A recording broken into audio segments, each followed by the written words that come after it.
What's up and good evening. Welcome back to another edition of the Watchpoint Post Show live from the Blizzard Arena in Los Angeles. I'm your host, Malik Forte, joined at the desk as always by Zoe, Brent, and Sideshow. Guys, another great stage one in the books. Our final four teams are locked, and these matches have been nuts. But I gotta know, what was you guys' biggest takeaway so far in this quarterfinals? Start with you, Zoe. Who wants to take We're going to start with you, Zoe. I'm almost certainly all going to say the same thing. So, yeah, I'm glad I'm starting, I guess. I think my biggest takeaway has been that playoffs are a different beast.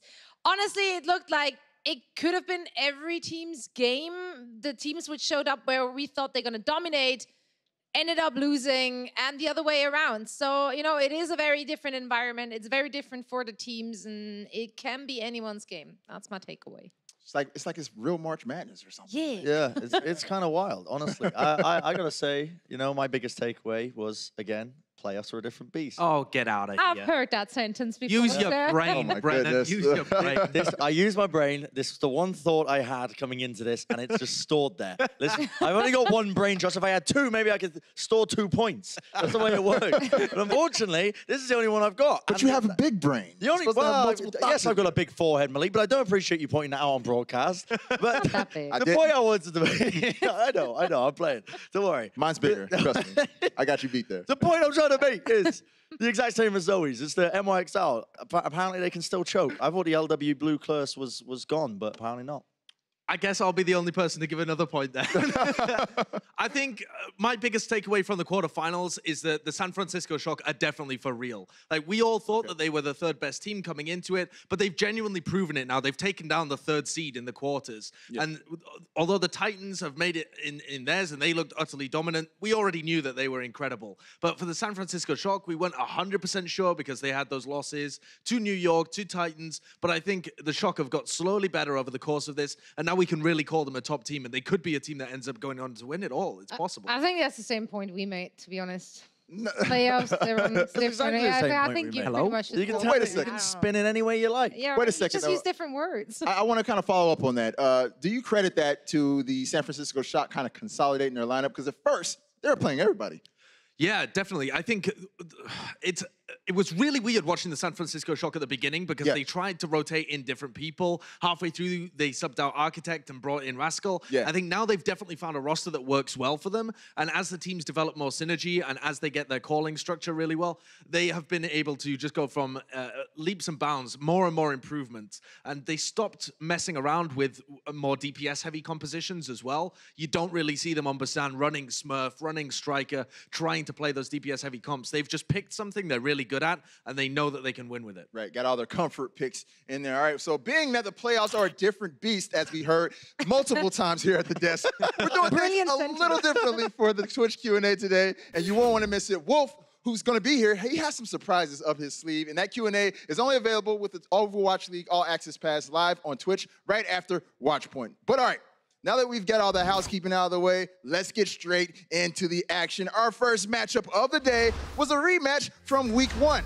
You got the Philadelphia Fusion, a team that's trying to prove all the naysayers wrong or people who justifiably criticize them for their strength of schedule. And then you got the flashy Atlanta Reign. And Atlanta looked like they were going to come out and pretty much be flashy again at the start of this, but it didn't really plan out that way. You know what? I was so confused that Fusion actually didn't know how to handle the Fran on the Torb. It was so obvious that this was coming, even though they changed it up a little bit.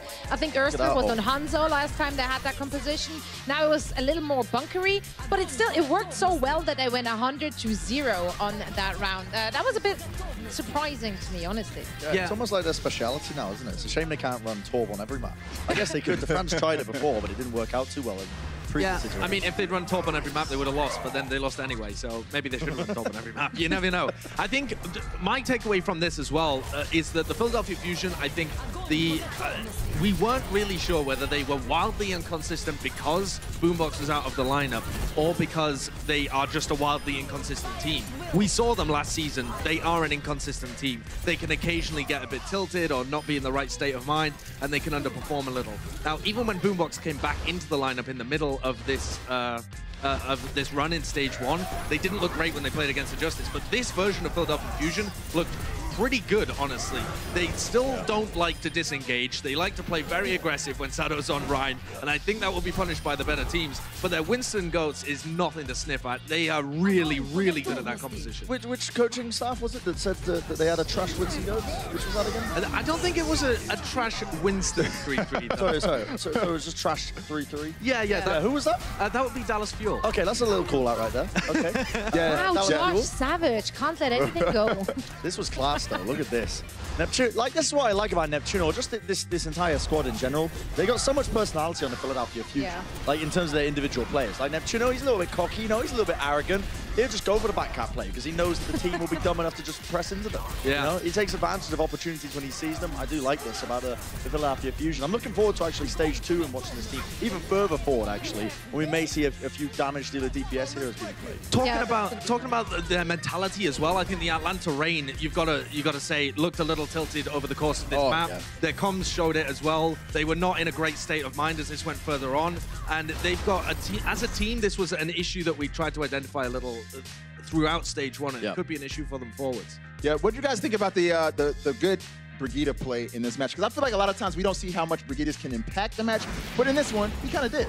Yeah, this was actually some great, like, creme de la creme of Brigitte play. I can't believe I'm saying that. But, it is what it is. Erster is arguably one of, if not the best Brigitte we have. Well, let's just go with one of the best Brigittes we have here in this league. And EQO did amazing today. He was such a playmaker. The caster have been touching about on it that EQO, when he dies, the team can't win a team fight.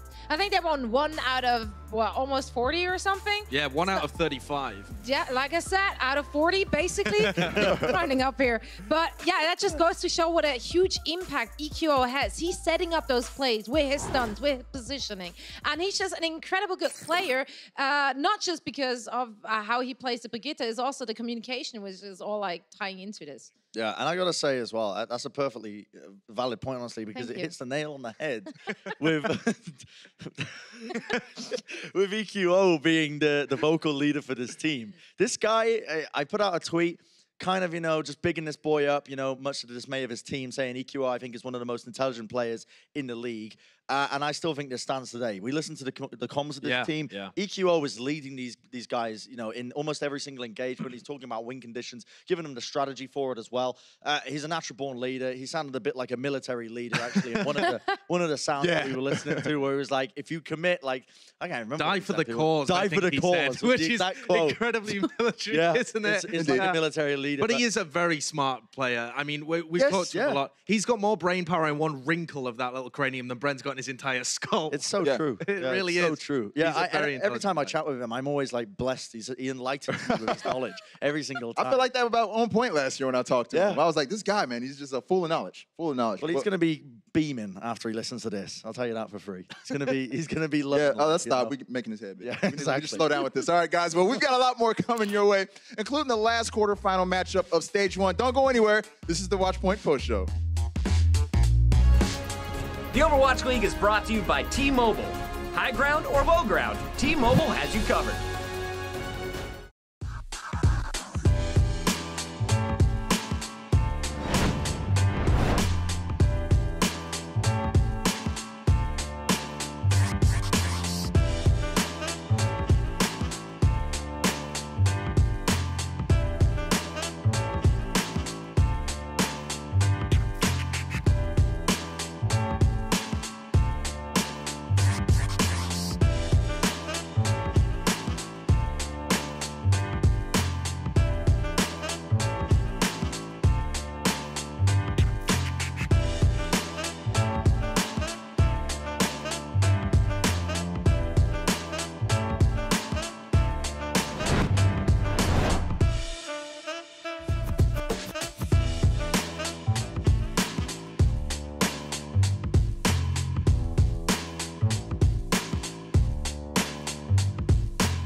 Welcome back to the Watchpoint Post Show. After that awesome back and forth first match of the day, the San Francisco Shock faced off against the Toronto Defiant for the final spot in the semifinals. Now, the San Francisco Shock, they actually went into this match as the lower seed, but no one really considered them the underdog. They considered the Toronto Defiant the 3 seed the underdog, and it definitely showed. The San Francisco Shock came and dominated right off the bat.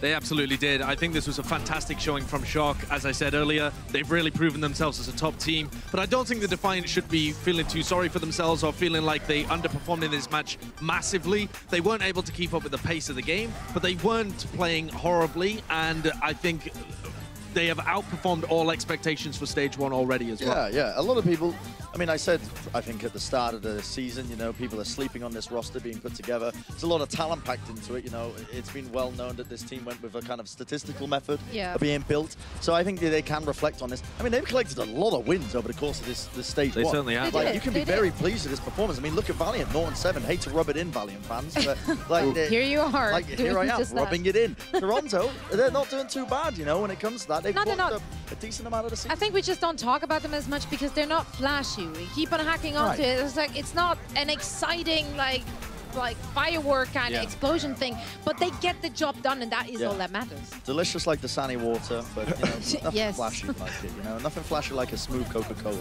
As it goes down to that. Quick question I want to slide in there as we're looking at these highlights, and I just saw the play of Envy getting shield bashed by Rascal. Yeah, that was there. so good. Do you think they stuck on that Sombra a little too long, the Toronto Defiant? I think actually that they switched off it at a reasonable time. It didn't work on the first map, and they only tried it for the first half of the defense on King's Row. Right. And so King's Row is an excellent Sombra map, so I think at that point they made the correct decision to move away from it.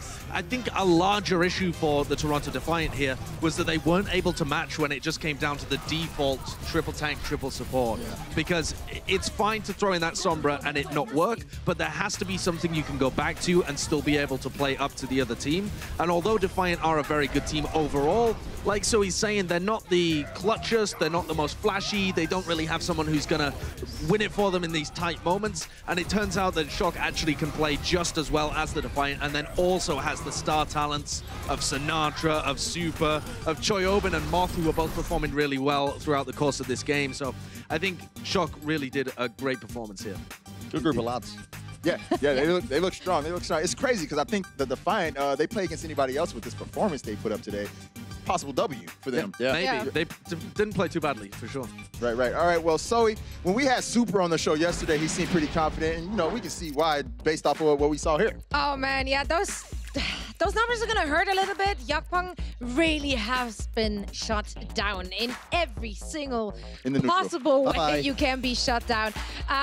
He obviously got picked out a lot more. He died a lot more, therefore he got a lot less done. He had some great charge kills, so he and Super, you know, even there. But again, other than that, there wasn't much for him to do. But, where's the Fire Strike kills? I know. Number 1 metric that we used to judge Reinhardt. Damage blocked. Let's bring it.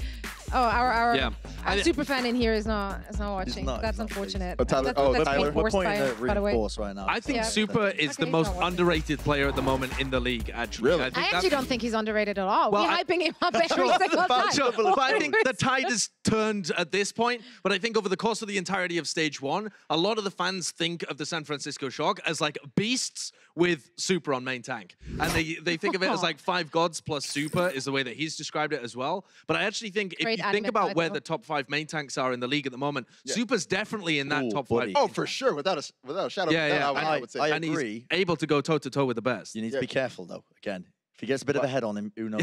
Yeah, the ego is just going to carry him away. Exactly. We got to be careful with those. All right, so Josh, you mentioned one of Shock's keys to victory today was their defense against Envy Sombra. How did they shut him down exactly? Yeah, they had a great strategy for this. And when teams play against Sombra in general, the number 1 key is aggression, because you can't let that Sombra set up. Either they set up and they get hacks, and then it's very difficult for you to be able to fight that, even though it's a direct 6v6 fight. If one of your key members teams is hacked, that's really difficult. Or they just farm the EMP and then they get the EMP off. But what San Francisco Shock were doing so well is playing aggressive, fast-paced Overwatch and slamming into the Toronto Defiant before they could even get in position. And I think that's exactly what Titans are going to do tomorrow against Seoul as well. So a little preview potentially. If Seoul don't have anything else that they can answer with, if they're relying on Michelle on that Sombra, I don't think it's going to go well for them at all, because the Titans, led by Bumper, are going to be right up in your face. You don't think Sinatra's going to try to solo graph?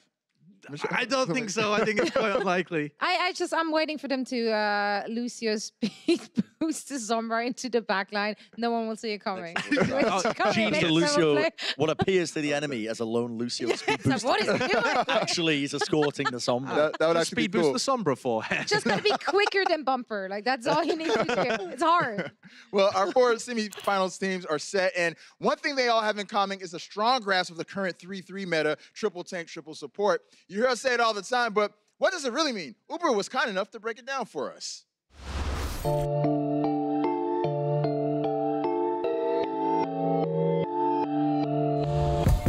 The Stage 1 meta of the 2019 Overwatch League is all about triple tank, triple support. It usually consists of Reinhardt, Zarya, D.Va, Brigitte, Lucio, and Zenyatta. But we do see some slight variations from time to time. The team comp's biggest strength is its durability. The tanks can survive a lot of damage with their high health pools, especially with Brigitte and Lucio there to support. Their area of effect healing abilities keep their team's high health pool topped off. The more they get to heal, the quicker they charge their ultimates, making the tanks even harder to poke down or eliminate. The comp's main weakness is its lack of mobility, but that's where Lucio comes in. Lucio's speed boost turns the heavy wall of tanks into a speedy death ball, especially when he amps it up for a fast teamfight engage. The other weakness of the 3-3 is the low damage output. In order to secure eliminations, the teams have to play closely around the Zenyatta and Zarya. Zenyatta is a team's most reliable range damage in a 3-3 comp, since he does the same damage at any range. But when it comes to the big guns, it's all about Zarya. Arguably the meta's most important hero. No way! Zarya's scary for a lot of reasons. She starts the game dealing very little damage, but she can increase her damage by building energy with her particle barriers or bubbles.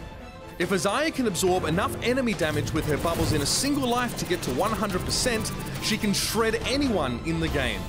Especially if she traps them in her ultimate, Graviton Surge. As powerful as Zarya's ultimate is, there are 2 main counters to look for.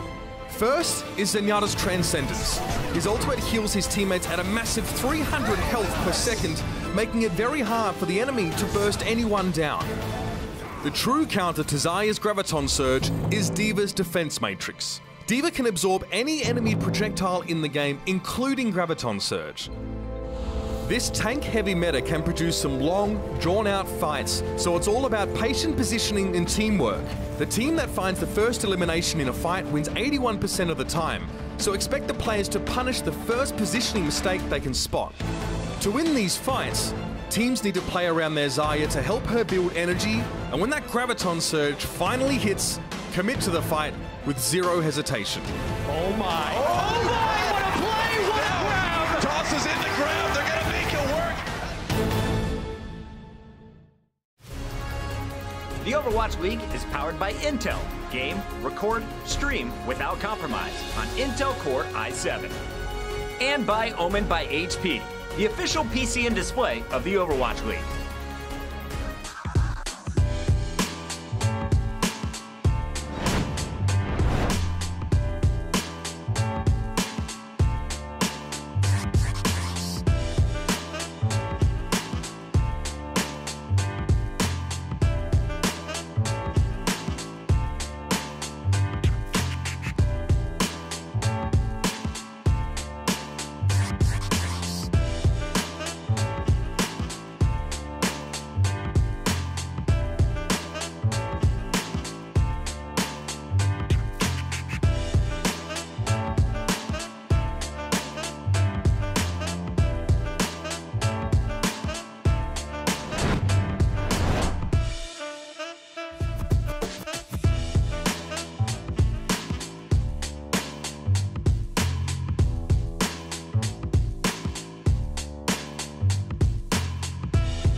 welcome back to Watchpoint. We've been saying it all show, but we've officially completed our quarterfinals matches in the Stage 1 playoffs. So let's take a look back at how the bracket has progressed thus far. Obviously, the NYXL losing is probably the biggest storyline here, but is there anything else that is jumping out to you guys here? I think the reseeding actually is really important because when NYXL went out, not only does it mean that NYXL aren't in the semis, obviously, but it meant that the Fusion got to dodge that, the Shock got to dodge that and directly play against the Fusion. So it's opened the path for Shock to be able to make it to the finals. It's not like Shock then had to go up against the Titans. Because of the way the reseeding works, it's now set us up for potentially what could be a Titan-Shock final with two of the most aggressive teams in the whole league. That could be crazy, yeah, because otherwise they would have ended up facing the Titans in the quarterfinals or semifinals. I think so, yeah. Yeah, the interesting thing about this, though, as well, is that the amount of time that these teams have had to prep for each matchup is significantly less, especially if most teams, maybe the Titans are kind of assuming as well that NYXL were going to be coming through, like all of us assumed in certain sense. So, like, this bracket being messed up it's kind of messed up for multiple reasons, and it messes with the team's kind of ability to kind of predict what they're going to be doing later on. Right, how many teams were getting ready for NYXL? Now they don't get to play them. Exactly. All right, and from all today's action, we were able to pluck out the best of the best. It's time for the most over-the-top moments of the day. And we're kicking this one off with a little bit of weird pre-show science that we had there. You guys doing your best Bill Nye impression. Wait, weird science? Why is it weird? shouldn't What's have weird drank about this, by that? the way. People do that all the time. They That- drink their science experiments. Everyone drinks And the you shouldn't have chemicals. drank that, Josh. Like, It looks slightly more impressive than what I was watching as well. I was hoping for something perhaps a little larger to signify, a positive omen for the San Francisco Shock, but they didn't need any omens. I hope your stomach's okay, buddy. Next is the Duck, the Defiant Duck, making his way to the stage for the first I've not time. seen that. How did I miss this? Yeah, it's fantastic. It's the duck that lives in their team house swimming pool, and if you go and look at their social media often, I think the Defiant Duck actually has its own Twitter account, and you can see the players getting pushed around on it. at this point, though, you just got to deflate it.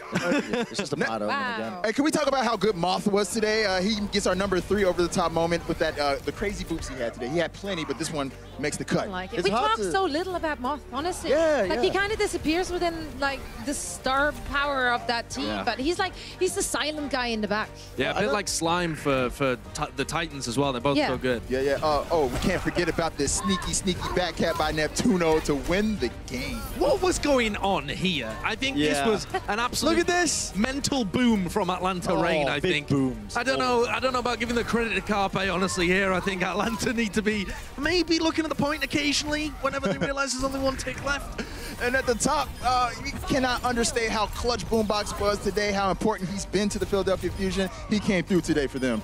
There you go. Big boy playing on Kings Road. That's London. London. Hometown. Hometown.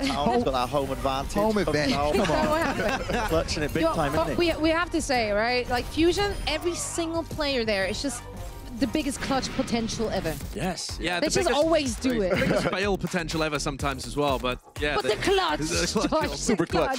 All right, well, we're going from the most over-top moments of the day to Josh's favorite moment of the day. It's the Twitch cheer leaderboard. I love it. I love it. The race is on. Right, Who now- could make it into the top 10? Right. Who do you wanna see there? Not much has changed here on our team leaderboard. Atlanta's still at the top, even though they're out of the stage playoffs. The fans still riding. If for fans them. Atlanta don't care. fans donate more, maybe we might let them into playoffs again.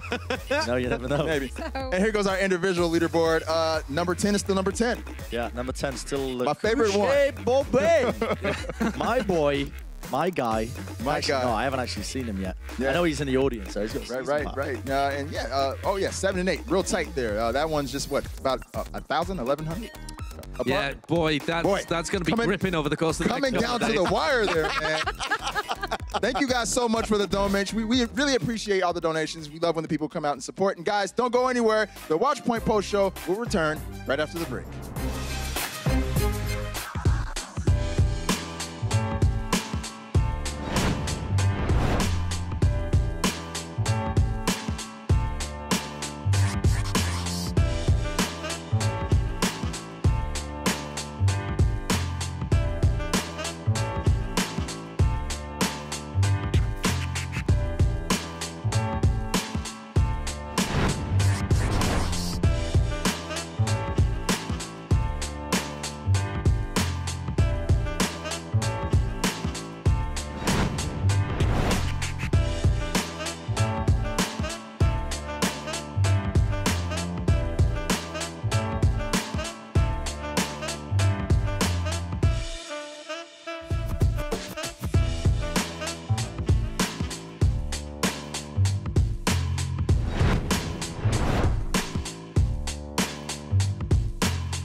Welcome back, ladies and gentlemen. All the Overwatch craziness continues tomorrow, kicking off with the Seoul Dynasty up against the immovable object that is the Vancouver Titans. That's one that's going to actually be on ABC. Man, live Overwatch on ABC.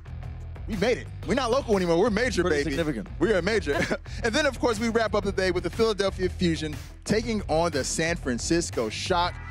Zoe, I'm curious to know, what are you looking out for most tomorrow? Okay, so here's the thing, Malik. What I really want to see tomorrow is going to be Fisher going up against Bumper. They tried to rein Fisher in. You know, they were like, hey, we want to play a little bit more passive. But once Fisher sees what Bumper does, he wants to do the same. Like, I'm pretty sure Bumper is going to bait the aggression out of him, whether he wants it or not. And I just can't wait. I can't wait for that to happen. For me personally, I think I'm looking forward to the second match of the day in particular. I think Philadelphia Fusion, they've made radical improvements. San Francisco Shock, we know that they're for real as well. So What? You just held it out like that. Are you Seagull? That's a Seagull move right there. Hold on, wait a second. That's a Seagull. That was classic Yeah, Seagull I'm moment. looking forward to that one. The deal with these mics, though, is we can't, like, maybe I can do this and we can just, What? like, hold hands. Okay, it's happening. There's no need to do this whatsoever. Well, you know, I found out a way I can all hold everyone's hands now. Shout out to Gold I guess Boy. we're doing Shout out this to Golden every Boy. single time. Now, All right, Josh, why don't you take it? What are you looking forward to, man? I think I'm with Zoe. I'm really looking forward to that main tank matchup, and just more so getting a look at the Titans and the Shock and seeing if they're for real. Because they're on opposite side of the brackets, these are the two teams I expect it to make to the finals. And I think with both of them playing really solid Overwatch at the moment, that could be fantastic. But if there's any cracks in the armor, that's what I'm going to be looking out for tomorrow. Right. And I'm going to piggyback off of what you say as far as seeing somebody and if they're for real. I want to see how the Philadelphia Fusion are looking tomorrow against a top-tier team. It's going to be the first time we see them actually test it. So that's true. They've had such an easy strength of schedule so far, genuinely, that this will be the first time that we see them against a real good opponent. Oh, yeah. That sounds terrible to people they've already beaten, but... Yeah. No disrespect to them. It's going to be fun. It's going to be fun to watch. All right, guys. Well, today was a special day in the Overwatch community, and not just because it was the second day of the Stage 1 playoffs, but also because it happens to be the birthday of one of the trailblazers of competitive Overwatch. That's right, Malik. We already had his name brought up in the pre-show when Bishop talked about it in his piece. Dennis Havelka, of course, is who we're talking about. Internet Hawk might be a more familiar term for everyone out there. And today would have been his 32nd birthday. So, Malik, when you said that he was a trailblazer, like, you can't stress this point enough. He didn't have an easy road as a person or as a professional, and I'm pretty sure a lot of gamers can relate to that. But he lived his dream, and he made this dream become reality. And along the way, he had an impact on all of our lives who crossed his path. And this is one of the reasons why his legacy will always be a part of the Overwatch League. Hence, the Dennis Havelka Award will be given out at the end of each season to the player who had the most positive impact on the league, on the players, and of course, everyone at home on our community. So, you know what? Let's take this opportunity to raise our glasses. There you go. All prepared. Raise our glasses to the people around us who support us and allow us to live our best lives. Happy birthday, Dennis. All right. Really well said, Zoe. That's right. No, we miss you, Dennis. We really do. We really miss you up here. Well, we'll be back tomorrow with the pre-show at 11:30 Pacific, followed by some amazing matches. It's going to be awesome, so you don't want to miss it. And we'll see you tomorrow at 11:30 Pacific for the Watchpoint pre-show. But until then, happy birthday, Internet Hawk, and we'll see you guys tomorrow.